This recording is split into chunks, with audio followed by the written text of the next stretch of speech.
Hey everyone, welcome back. Today, we are unpacking something truly fascinating. We're going to break down the highly unconventional, yet incredibly disciplined strategy behind one of the most talked about billion-dollar empires on the planet, Elon Musk's. In this explainer, we're pulling back the curtain on how one guy essentially rewrote the entire rulebook of business. We aren't just looking at the products here, we're looking at the actual playbook. Okay, let's dive into this. Imagine taking your entire personal fortune, not just once, but multiple times, and risking it all on ideas that almost everyone else on Earth was absolutely certain would fail. In electric cars, the established industry said, no way, impossible. Private rockets, critics laughed it off as just some billionaire's fantasy. Reusable spacecraft, literally pure science fiction.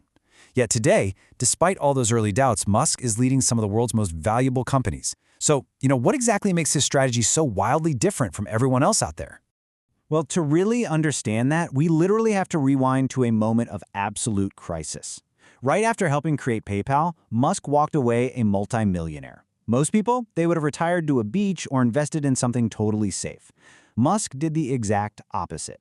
He poured nearly all his cash into three incredibly risky ventures: Tesla, SpaceX, and SolarCity. Fast forward a bit to 2008 and disaster hits. The global financial crisis is raging, Tesla is teetering right on the edge of bankruptcy, SpaceX just suffered its third failed rocket launch in a row, and Musk was quite literally borrowing cash from friends just to pay his rent. Game over, right? For most people, sure. But Musk doubled down. He scraped together this last-minute investment to keep Tesla breathing, and SpaceX finally nailed a successful launch. That one success secured a massive NASA contract, and that single high-wire turning point, it changed absolutely everything. Now, most businesses out there, they just try to improve existing products, maybe by 10% or so. But Musk throws out the rulebook completely and starts from scratch. Enter his core mental model, first principles thinking. So, what does that actually mean? First principles thinking is basically boiling things down to their absolute most fundamental truths and reasoning your way up from there. Instead of asking, hey, how can we build a slightly cheaper electric car? He asks a much more foundational question. What is an electric car actually made of? He flat out refuses to accept standard industry assumptions. He questions everything down to the atomic level. And this brilliantly illustrates how it works in practice. For years, experts swore up and down that electric vehicle batteries were just fundamentally too expensive to mass produce. Musk didn't buy it. He actually analyzed every single raw material inside a battery and realized, wait a minute, those raw materials cost way less than the finished product was selling for on the open market. So instead of just accepting those wildly inflated supplier prices, Tesla redesigned the entire manufacturing process themselves and went all in on their own battery tech. This completely disrupted the auto industry and handed Tesla an enormous competitive advantage. Which brings us right to the next big puzzle piece of how he builds companies: vertical integration. Put simply, this means controlling the entire supply chain and production process completely in-house, rather than farming everything out to third-party contractors. Now, doing this is vastly more expensive at first, for sure. It requires a massive mountain of upfront capital.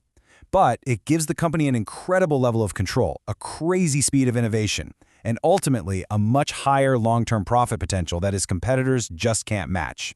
Think about how this contrasts with the rest of the industry. Traditional automakers are heavily relying on hundreds, sometimes thousands, of different suppliers for parts, software, you name it. Tesla chose a completely different path. They design their own software, they build their own batteries, they develop their own AI, they even built and operate their own global charging network. So while traditional competitors are sitting around waiting months for a supplier to update a microchip or fix a line of code, Tesla is moving lightning fast because they control the entire board. But you also have to look at the sheer scope of this ambition.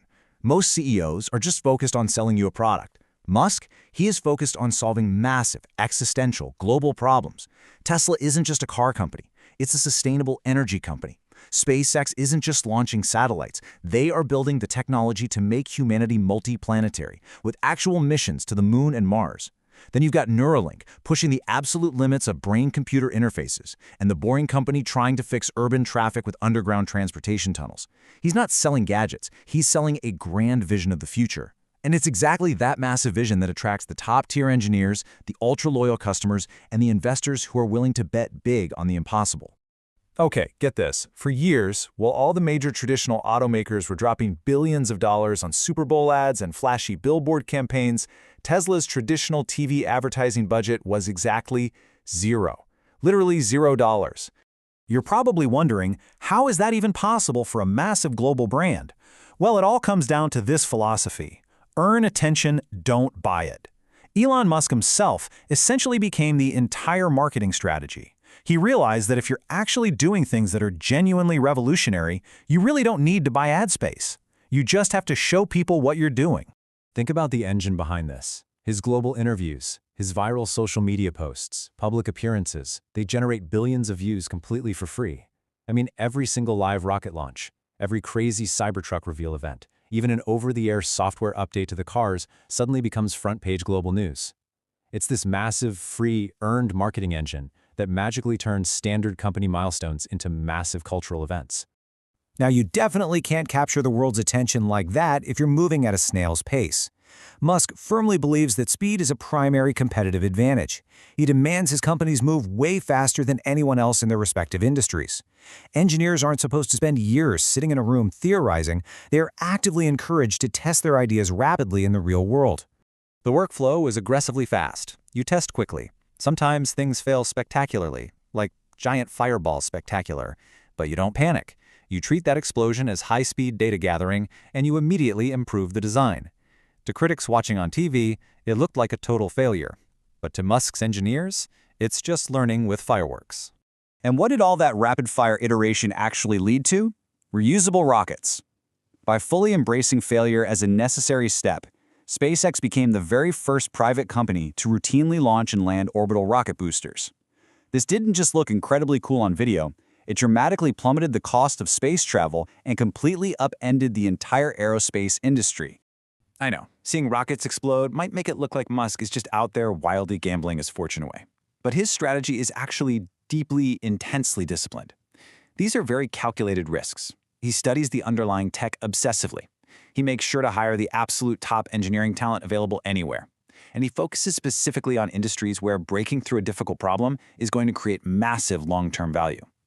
It looks dangerous from the outside, for sure, but it's built on this strict belief that solving the hardest problems yields the biggest opportunities. Look, driving an organization this hard obviously requires a very specific type of leadership style, and honestly, it sparks a lot of debate. Musk sets extremely high expectations. He demands speed, constant innovation, and famously long working hours. Now, supporters of this approach argue that this exact culture is exactly what's required to achieve breakthroughs everyone else thought were impossible. On the flip side, critics strongly argue that this environment creates intense and sometimes totally unsustainable pressure on employees. But regardless of where you stand on his management style, the undeniable reality is that it has produced companies that are fundamentally reshaping multiple global industries. So, putting it all together, here is the rule breaker's blueprint. Question basic assumptions, use first principles, solve massive real-world problems, move incredibly fast, accept messy failures, and always lock on to that long-term vision. These are the exact principles that took struggling little startups and forged them into titans worth hundreds of billions of dollars. And that really brings us to the ultimate takeaway of this explainer. When you look at the entirety of his career, from near bankruptcy in the 2008 crash to literally landing rockets on drone ships out in the ocean, one thing is perfectly clear. He absolutely didn't become successful by following the rules of traditional business. He became successful by deliberately challenging them. So, the real question for anyone looking to innovate in their own life or industry isn't how to copy his companies, but how to adopt his mindset. So, I'll leave you with this. If you were building the future, what rule would you break first? If you enjoyed this explainer and want to keep decoding the strategies of the people changing our world, you need to act right now. Hit that like button, make sure you subscribe to the USA Decoded channel, and turn on all notifications so you never miss another real, animated breakdown of the stories shaping our future. See you next time.